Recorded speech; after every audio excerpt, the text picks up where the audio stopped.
10대 말, 20대 초반 이런 애기들이. 시작하는 시간은 있는데 끝나는 시간은 없는 공장.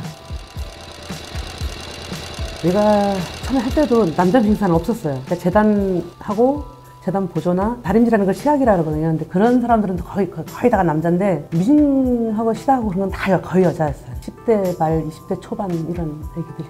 뭐 14살, 15살 친구들도 많이 있었고. 그럼 그때 상황이 엄청 열악했다고 말씀하셨잖아요. 어떤 상황이었어요, 좀? 시작하는 시간은 있는데 끝나는 시간은 없는 공장.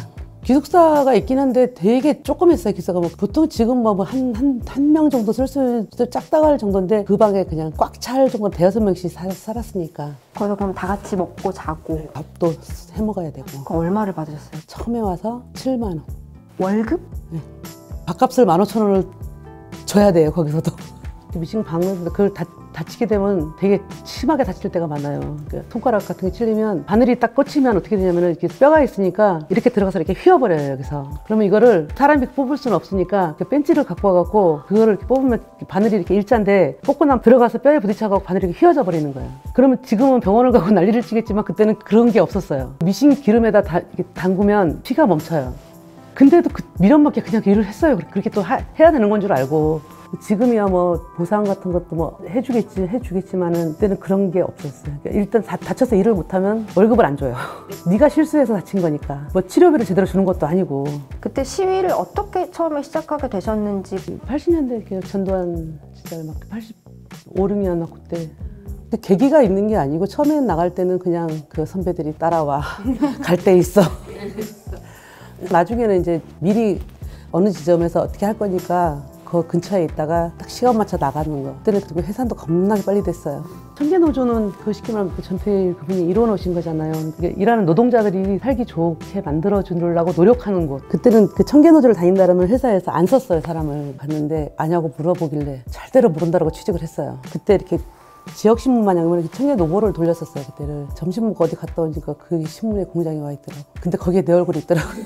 그때 이제 청계노조 막 그 뺏겼다가 우리가 탈환해갖고 그 잔치 비슷한 걸 했어요. 그래서 좋다고 사진을 거기서 막 찍었죠. 근데 그 사진이 거기에 나올 줄을 몰랐어요. 시대의 꿈이란 전시를 하는 거는 선생님한테 어떤 의미? 모르는 사람이 많잖아요. 시다라는 일에 대해서. 그러니까 이 제품에 대해서 모르는 사람들도 많고 일하는 사람들만 아는 경우. 이주란 선생님 같은 경우는 처음에 제안을 주셨을 때 굉장히 한 삼고초를 하셨다고. 영화나 드라마나 다큐 같은 데서만 봤기 때문에 내가 감히 뭔가 그런 걸 쓸 수 있을까? 그런 같은 것들이 좀 있어서 자신이 없었어요. 그럼에도 불구하고 어쨌든 승낙을 하셨을 때는 어떤 마음을 좀 먹으셨어요? 만약에 잘 모른다면 그냥 이 상태로 바라보는 걸로도 괜찮다라고 하셔가지고 자신은 없지만 그냥 제가 바라보는 만큼만 보고. 이제 네 분의 선생님들이 언니들이 있었고 4명의 작가가 있었는데 본인이 원하는 대상이 분명해서 겹치지 않았다고 하셨거든요.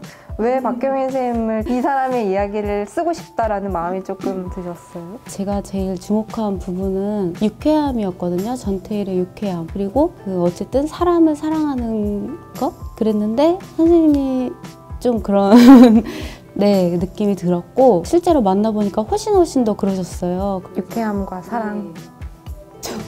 짝이 되었어요. 주로 어떤 것들을 좀 여쭤보셨어요? 그러니까 예전에 지나왔던 삶보다 지금 현재의 모습을 저는 쓰고 싶었거든요. 그래서 지나온 얘기들은 좀 짧게 들은 편이고요. 지금 어떻게 사시는지, 지금 현재 뭘 좋아하시는지, 평상시에 뭐 하시는지, 일상이 어떤지 그런 것들을 많이 여쭤봤어요. 넉 달 전 여름 할머니와 나의 겨울 내일을 만들어서 어느 화요일에 찾아온 아줌마. 소설 속에서 그 경미 아줌마와 나와의 관계가 굉장히 독특하게 나오잖아요. 할머니가 돌아가신 이후의 나를 돌보는 사람으로 소설에서는 그려지는데 그런 캐릭터가 어떻게 해서 탄생하게 됐는지가 좀 궁금했어요. 그냥 아줌마라고 말 잠깐만 하자면 지금 현재 이 아줌마의 삶을 그리고 싶었는데 저 화자가 이제 제 비슷한 나이 또래로 설정을 일단 했고 그러니까 뭐 딸이거나 조카거나 아니면 뭐 그런 식의 관계가 설정되어야 하는데 바꿀 수 없는 가족 같은 관계 말고 좀 바라볼 수 있는 관계 설정을 하고 싶었는데 약간 나이 차는 있지만 친구 같은 느낌, 우정 같은 것을 그리고 싶었거든요. 저도 실제로 뵈니까 굉장히 유쾌하면서도 약간 무심한데 시크하게 뭔가 도움을 주는 그 이미지가 되게 닮았다고 느끼긴 했어요. 실제로 뵈니까. 내가 실제로 그런 사람은 아니에요. 사연이 구구절절하게 언급되지는 않지만 유일하게 좀 직접적으로 소설에서 이 아줌마의 육성이 나오고 언급되는 상황이라고 하면은 아줌마는 언제가 가장 힘들었어요?에서 시작하는 그 둘의 대화 부분 있잖아요. 그 부분이 어쩌면은 뭐랄까 단서 같은 게 아닐까라고 생각을 했거든요. 아줌마는 언제가 가장 힘들었어요? 은비 나왔을 때 일하면서 키우느라고 늘 미안했어. 2박 3일씩 시위할 때보다 더 힘들었어요? 응, 그땐 젊어서 겁이 없었어.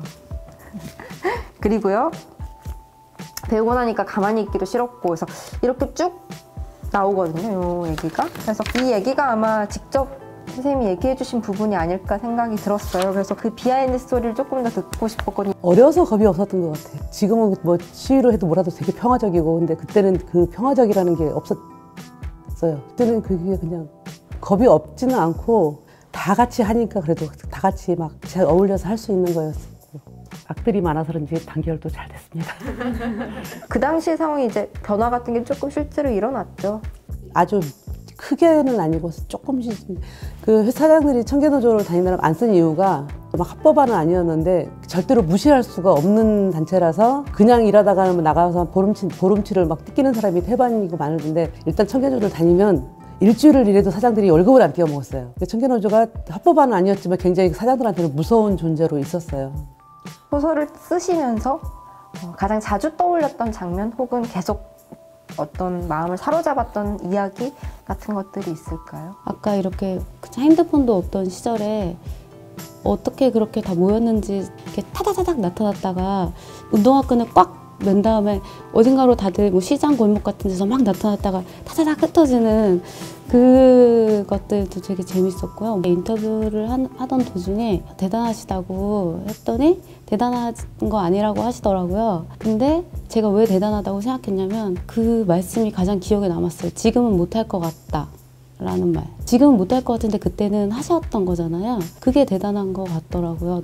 그땐 다 그랬어라고 얘기하시면 형제들과 가족들을 위해서 희생을 하고 대학 안 가고 노동하고 그걸 되게 당연시하던 그 사회적인 분위기가 있었던 것 같아요. 그리고 본인들은 그걸 감내했고 시간이 흘러서 지금까지 왔는데 그 시절에 젊은 여성들의 노동에 우리가 되게 비치고 있는 게 많지 않은가? 박경미 선생님을 통해서 많은 사람들을 다시 다 생각할 수 있었던 것 같아요. 제목이 어른이에요. 어른만 봤을 때는 전혀 어떤 얘기인지 감이 안 잡히더라고요. 제가 선생님 말씀을 듣고 나서 소설을 다 쓰고 나서 마지막 부분에서는 그런 생각이 들었어요. 노동 현장의 기본 환경 같은 것을 외치고 모든 사람들을 위해서 기본 삶에서도 다른 사람들을 생각하고 사시는 거예요. 선생님을 뭐 작게는 제가 좋은 친구, 좋은 어른이라 생각하고 살아온 삶을 최선을 다해 살아오신 삶을 좀 뒤늦게나마 지지해주는 것이 되게 중요하다 생각했고, 저에게 되게 좋은 어른, 제가 이렇게 살면서 보는 어른들 중에 되게 좋은 어른이다라는 생각이 들어서 마지막에 제목을 붙였어요. 좋은 언니나 좋은 이웃으로 좀 변해가고 싶다는 생각을 좀 많이 해갖고 늙어서 철이 들어가고 있습니다.